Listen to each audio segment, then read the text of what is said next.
Hello, இன்றைக்கி நம்ம என்ன பார்க்க போகிறோம்னா ஹாஃப் சப்ட்ராக்டர். இதுவும் ஒரு காம்பினேஷனல் சர்க்யூட். இது ஏபி ரெண்டு இன்புட் எடுத்துக்கிட்டு டிஃப்ரென்ஸு பாரோன்னு ரெண்டு அவுட்புட்டாக நமக்கு கொடுக்கும்.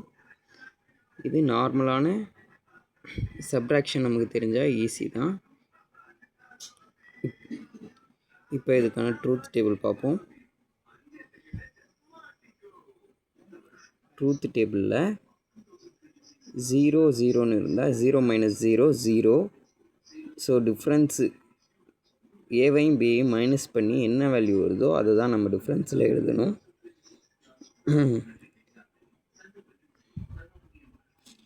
0 டிஃப்ரென்ஸ் 0ங்கிறதுனால பாரோவும் 0. 0 மைனஸ் 1 1. 0ல் 1 போகாது, அதனால் 1 பாரோ பண்ணிக்கிட்டோம். ஓகேவா? 1 மைனஸ் 0 ஈக்குவல் டு 1. 1ல் 0 போகும், அதனால் பாரோ பண்ணல. 0 மைனஸ் 0 0. இங்கே பாரோ பண்ண தேவையில்லை, அதனால் 0 தான். இதோட கேமேப் ரெப்ரசன்டேஷன் பார்த்தோம்னா டிஃப்ரென்ஸுக்கு ஃபஸ்ட் இடத்துல 0, ரெண்டாவது இடத்துல 1, மூணாவது இடத்துல 1, நாலாவது இடத்துல 0. So D equal to A B bar plus A bar B. இது வந்து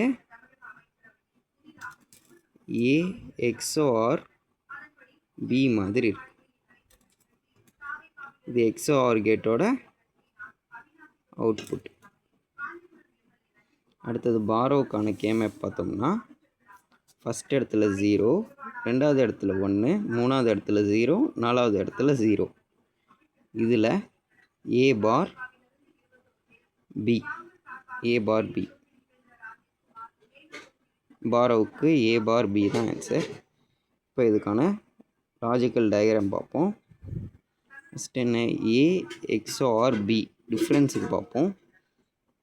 A XOR Bங்கிறதுனால ஏவுலேருந்து 1, பியிலேருந்து 1, XOR சிம்பிள் போகும்.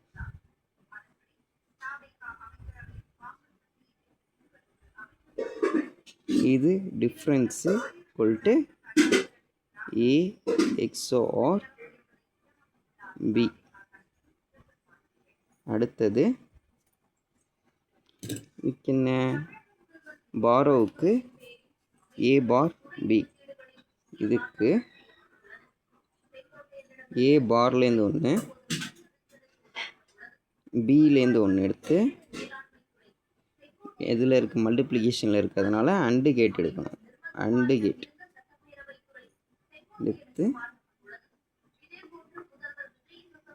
இது borrow equal to A bar B.